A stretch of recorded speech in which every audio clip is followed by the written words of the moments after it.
Gael Monfils has made a blisteringly quick start to the new season and is unquestionably one of the most informed players on tour right now.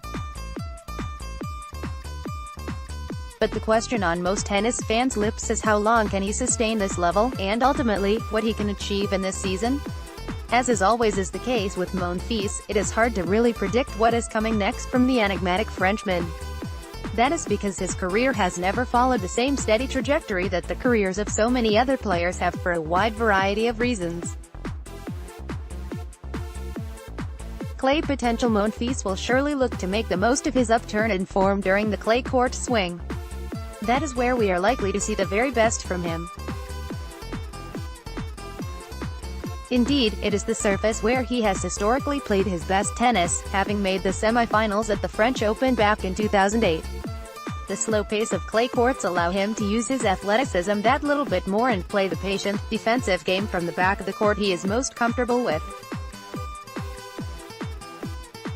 But he also has the power in his ground strokes, especially with the easy motion on his forehand side, to hit through his opponent's defense, even on the slowest of courts.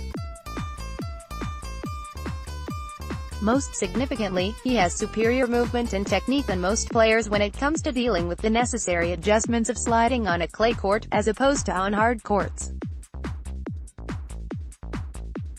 But the Frenchman will also have a keen eye on what he can achieve at the US Open towards the end of the season. The two Masters 1000s in Montreal and Cincinnati will be two pivotal tournaments that he will almost certainly be looking to as events where he can build some hard court form. If he can, he will fancy his chances of making a real move at another major. Thus far in his career, Monfils has never been able to put together 7 consistent matches at a major. But he will believe that if he stays injury-free at the key stages of the season, then he can cause some of the top players some problems. He will be a player that every top 10 player would rather avoid in the draw, that's for sure. Hurdles to be overcome, but what are the factors that could prevent Monfils from getting what he wants out of the season? There's always been some key things that have impacted the Frenchman over the years. Firstly, he has to be disciplined in his approach off the court. Over the years, Monfils has mostly played a brand of tennis based on long, entertaining rallies from the back of the court. But that really took away the efficiency of his game and it arguably prevented him from winning numerous matches. The new and improved Monfils we have seen so far this season has sharpened his mental game considerably. He has improved on his shot selection, along his Achilles heel, by not going for the extravagant, low-percentage shots from deep behind the baseline that were once his trademark. Instead, he has found a way to play more measured tennis, waiting for the right opening before deploying his considerable power. This isn't necessarily completely new from him, but he is doing it with a consistency rarely seen in his earlier years on tour. The next factor is whether Monfils will have the concentration over the course of the season to achieve what he wants to. In the case of the best players in the world, Roger Federer and Novak Djokovic being two key examples, their ability to sustain that level over the course of a whole season is what separates them from the likes of say Stan Wawrinka and Goran Cilic, who tend to run very hot and cold.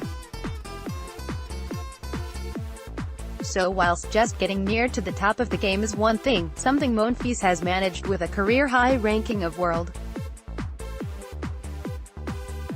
That is a level that Monfils is still searching for. Another problem that Monfils has had to endure more frequently than most players: injury. The Frenchman has suffered some serious, long-term injuries during majors over the last decade. Indeed, at times, it has felt like he hasn't had a part of his body that hasn't been injured. But he'll need to stay well away from those injuries in order to continue to rise up the rankings. Unfortunately, that may prove difficult. Already, Monfils has suffered a left Achilles injury, which came during his successful fortnight in California, where he made the quarterfinals. But it looks like he's made the right choice by taking time away as a precaution, so he can build himself up for a fruitful couple of months on the red clay. Causes for optimism, but why have we seen this huge upturn in results and form from the Frenchman from seemingly out of nowhere? There appears to be a number of reasons. For one thing, Monfils looks to be settled and content with the way that things are progressing off the court in his private life.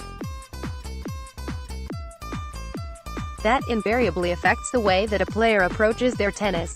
Another huge reason for his recent success is the influences in his life that have told him the right things, guided him in the right way and encouraged him to knuckle down and dedicate himself to his tennis. He's just recently linked up with well-respected coach Liam Smith, who formerly worked with the hard-working Australian Matthew Ebden. So far, Smith looks to have got the very best out of Monfils in the short period of time they have been working together. In fact, in Smith's first tournament with Monfils, which was the Rotterdam Open, Monfils won the biggest title of his career to date. He did so by beating his good friend Stan Wawrinka in the title match, despite going into the match with a poor record in big finals. Realistic expectations. But how far can Monfils go in terms of challenging for the big titles? As far as talent goes, Monfils is one of the most naturally gifted players that men's tennis has had even in this golden era. He can do pretty much anything on a tennis court, and it is the unpredictability factor that influences people to attend his matches on a regular basis. He's a special talent, and making the tour finals in November has to be a goal. He'll surely have one eye on qualification for that tournament, particularly after his excellent start to the year. Actually being able to go all the way and win majors is another kettle of fish. The Frenchman hasn't been in that position before.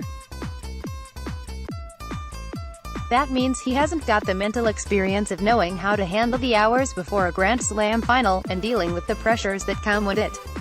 Against the very best, that could well prove to be his undoing. But if he was to make his way to a semi-final at Roland Garros or, most likely, Flushing Meadows, then he'd see that as a job well done and another fantastic year on tour for him. Main photo, embed from Getty Images.